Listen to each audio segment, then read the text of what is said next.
What if I told you the smartest cabin on a cruise ship has no window, no balcony, and no ocean view at all, and yet it might give you a better vacation? Stay with me, because by the end of this video, you might seriously question why so many people automatically book balconies. And here is the twist. For a huge number of cruisers, the basic, inside cabin is not a downgrade. It is a strategic move. Before we go any further, quick question for you. If you have ever cruised before, what cabin type did you book? Inside, ocean view, or balcony? Comment down below. I want to see what most people actually choose. Now let's talk about the myth. Inside cabins are the worst cabins on the ship. No window must mean depressing.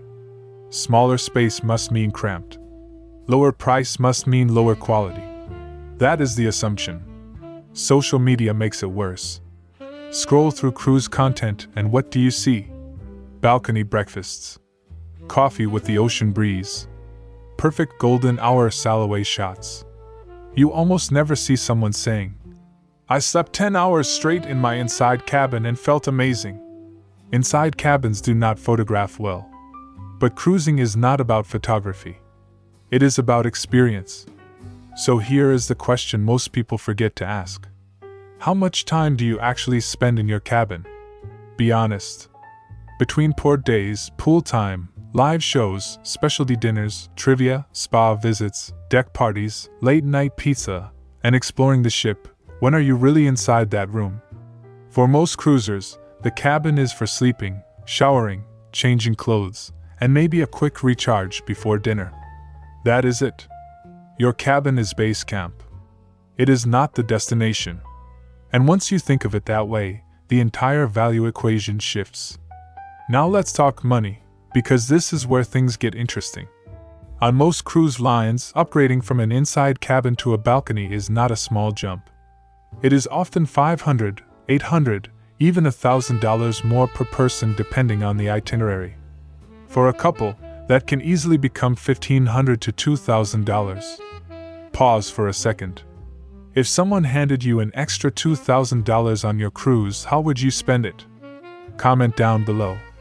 Excursions? Drink package? Specialty dining? Another future cruise? Because that is the real trade-off. It is not inside versus balcony. It is private square footage versus real experiences. Would you rather sit on a private balcony for a few quiet hours? Or swim with stingrays? Explore ancient ruins? Take a food tour? Snorkel in crystal clear water? Especially on port-heavy itineraries, you may barely see your room during daylight. So why pay premium prices for a view you are not using? Inside cabins free up your budget to turn a good cruise into an unforgettable one. And for first-time cruisers, that flexibility can completely change the trip. Now here is something people rarely talk about. Sleep. Inside cabins are dark. Not dim. Not curtains closed. Pitch black. The kind of darkness luxury hotels advertise as a feature. No sunrise creeping in at 5:30. No dock lights at midnight. No moonlight reflecting off the water. Just deep, uninterrupted sleep. On a cruise where you might walk 15,000 steps a day and stay up late for shows, good sleep becomes a superpower. If you are a light sleeper, this might matter more than a balcony ever could. Quick question. Are you someone who wakes up with the first bit of sunlight, or can you sleep through anything? Let us know in the comments. Now let's address the fear. Will it feel claustrophobic? Modern cruise ships are incredibly efficient with space. Inside cabins are not broom closets. They are smartly designed hotel rooms. Comfortable bed. Private bathroom. Storage under the bed. Closet space. Desk or vanity. Climate control. Everything you need. Nothing you do not. And because the space is compact, it is easier to stay organized. Less clutter. Less wasted space. There is also something surprisingly comforting about it. After a long, high-energy day on the ship, walking into a cool, quiet, dark room feels like stepping into a recharge chamber. No glare. No wind. No distractions. Just calm. And here is something else most people do not consider. Balcony cabins are not automatically quiet. Wind can be loud. Doors can rattle. Neighbors slide their balcony doors open and closed. Voices carry. Inside cabins are often surrounded by other cabins, which can actually reduce outside noise. Now here is the psychological shift. When you book a balcony, it is easy to say, "I will just relax out here for a bit." And suddenly an hour disappears. With an inside cabin, you are out exploring. You are on deck for Salaway. You are watching live music. You are trying trivia. You are discovering hidden corners of the ship. The ship becomes your balcony. Want ocean views? Walk up one deck. Want sunset photos? Head to the top. Want fresh air with your coffee? There are dozens of public spaces designed exactly for that. And many of those decks are higher and offer better panoramic views than private balconies. So here is the mindset shift. If your cruise is about the destinations, the food, the shows, the adventure, and the memories, then your cabin does not need to be the star of the show. It just needs to support the show. Inside cabins are not a downgrade. For many travelers, they are a strategic upgrade. More flexibility, more experiences, more value. But inside cabins are not for everyone. And if you book one without understanding when they work best and when they do not, you could regret it. So let's break this down clearly.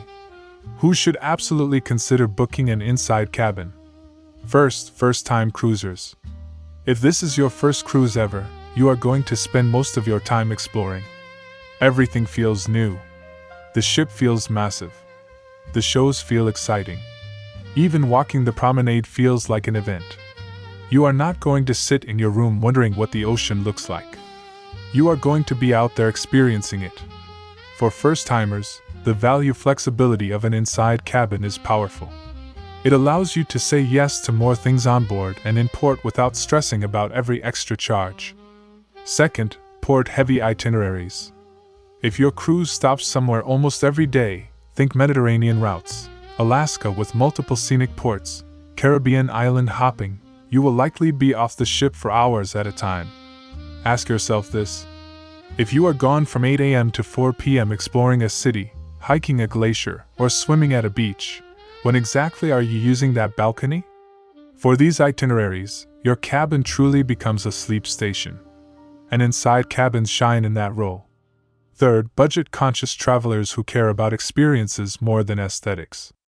If you get more joy from a snorkeling tour, a food tasting experience, or a specialty steakhouse dinner than from private ocean views, the math is simple. Inside cabins maximize your experience per dollar. Now here is a big one. Families. If you are cruising with kids, especially younger kids, an inside cabin can actually be a strategic choice. Why? Darkness. Kids nap better. They sleep longer. They are not waking up at sunrise because light is leaking around the curtains. And if you are booking 2 connecting cabins, the savings multiply quickly. Let's say upgrading both rooms to balconies costs several $1,000s more. That money could instead go toward excursions the whole family will remember for years. Now let's flip it. Who might not love an inside cabin? If you are someone who values quiet morning coffee alone with an ocean view, that balcony may genuinely enhance your experience. If you are cruising primarily for relaxation and plan to spend long stretches in your room reading, journaling, or simply watching the sea, you might feel limited without a window. And that is okay. There is no universal, best cabin. There is only the best cabin for your travel style. So here is a quick self-test. On vacation, are you the explorer or the relaxer? Do you feel restless staying in one place too long? Or do you crave private downtime? Comment down below. Explorer or relaxer? I want to see what kind of cruisers are watching this. Now let's talk strategy. If you decide to book an inside cabin, location matters more than category. Not all inside cabins are equal. First tip. Midship is your friend. Cabins located in the middle of the ship and on lower decks often feel more stable, especially in rough seas. Less motion means better sleep and fewer surprises. Second tip: avoid high traffic areas. Do not book directly under the pool deck, buffet, or gym if you can help it. Early morning chair scraping is not the alarm clock you want. Third tip: look at deck plans carefully. Avoid cabins right next to cruise service areas, elevators if you are sensitive to hallway noise, or directly across from storage closets. A well-placed inside cabin can feel just as peaceful as any balcony. And here is a pro-level move many experienced cruisers use: guarantee fares. Sometimes cruise lines offer discounted guarantee inside cabins where you choose the category but not the exact room. You let the cruise line assign it. In exchange, you often save even more money. And occasionally, upgrades happen. Not guaranteed. Not promised. But it does happen. If you are flexible and comfortable with a little uncertainty, this can stretch your budget even further. Now let's talk about a modern twist: virtual balconies. Some newer ships offer inside cabins with real-time floor-to-ceiling screens showing the ocean outside. It is not a real balcony, but it gives you natural light simulation and a sense of openness. For some travelers, that is the perfect middle ground. You get the darkness when you want it and the view when you miss it. Now I want to address something psychological: status. A lot of people book balconies because it feels like leveling up. It feels premium. It feels like doing the cruise the right way. But here is a mindset shift. The right way to cruise is the way that gives you the most joy per dollar spent. Nobody on that ship knows what cabin you booked. Nobody cares. What they will remember is whether you joined them for trivia, laughed at the comedy show, explored the port, or danced at Salaway. Experiences are visible. Cabin categories are not. And here is something interesting. Many seasoned cruisers, people with 10, 15, 20 cruises under their belt, often choose inside cabins on purpose. Not because they cannot afford more, but because they understand their habits. They know they are rarely in the room. They know they sleep better in total darkness. They know the value trade-off. That is experience speaking. So before you default to a balcony because it looks good in photos, ask yourself this: are you booking for Instagram? Or are you booking for memory? Those are not always the same thing. Now let's zoom out for the final takeaway. Cruising is unique. On a land vacation, your hotel location and view can dramatically shape your experience. On a cruise ship, the entire destination moves with you. You have panoramic decks, lounges with floor-to-ceiling windows, open-air promenades, observation areas, pool decks, and scenic viewpoints available to everyone. The ocean is not locked behind a balcony door. It is everywhere. Your cabin is a support system, a recharge station, a place to reset between adventures. If that support system can be efficient, quiet, dark, and budget-friendly, that is not a compromise. That is leverage. So here is the final question. If you could take one cruise with a balcony, or 2 cruises in inside cabins for the same total price, which would you choose? 1 luxury moment, or twice the adventure? Choosing the right cabin is just the beginning. The real upgrade is knowing how to cruise smart.